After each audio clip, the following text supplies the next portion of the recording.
আসসালামু আলাইকুম। কেমন আছেন আপনারা সবাই? আলহামদুলিল্লাহ, আমি ভালো আছি।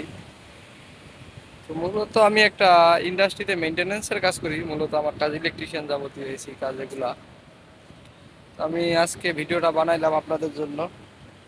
সেটা হলো, ভাই, যে যার কর্মস্থলেই থাকেন না কেন, আমি আপনাদেরকে বলবো ভাই, বর্তমানে বাংলাদেশের অবস্থা খুবই ভয়াবহ।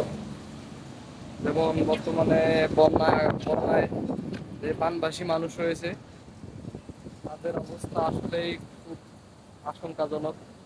আল্লাহ সবাইকে হেফাজত করুক। আপনারা যে যেখান থেকে পারেন, যা পারেন আপনারা আপনাদের সাধ্য মতো, যেমন আসুন্না ফাউন্ডেশন আছে, বিভিন্ন সংস্থা আছে, এগুলোর মাধ্যমে আপনারা একটু সাহায্যের হাত বাড়িয়ে দেন, যাতে আমরা সবাই একে অপরের পাশে দাঁড়াইতে পারি। এবং আমাদের বাংলাদেশি যত ভাই বোন আছে, যার যা সম্পর্ক মানি, সবাইকে যেন আল্লাহ হেফাজত করে। সাহায্য সহযোগিতার কারণে যদি তারা এই বিপদ থেকে রক্ষা পায়, তাহলে ক্ষতি নাই ভাই। তো আমি আপনাদেরকে এতটুকুই নিউজ দিব, আপনারা ভাই সবাই পাশে দাঁড়ান একে অপরের। আজকে যারা বিপদে পড়ছে, আল্লাহ না করুক কালকে তাদের জায়গায় আমরাও থাকতে পারি। তো এই জন্য আমি আপনাদেরকে বলবো, আপনারা সবাই সাহায্য করুন আপনার সাধ্য মতো। আপনাকে বলি নাই যে আপনি 500 টাকা দান করেন, আপনাকে বলি নাই আপনি 5,000 টাকা দান করেন। আপনি আপনার সাধ্যের মধ্যে যা পারেন তাই দান করেন তাদের জন্য।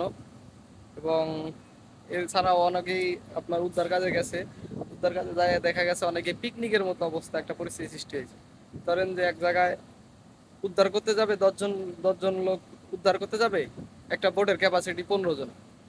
এমন হয়েছে কি, উদ্ধার কর্মী 10 জন গেছে, যা 5 জন নিয়ে আসছে। আসলে ভাই, এটা পিকনিকের জায়গা না। তাদেরকে বলবো আপনারা আপনাদের মানবিকতা বজায় রাখেন এবং সাধ্য মতো আপনাদের চেষ্টা করেন।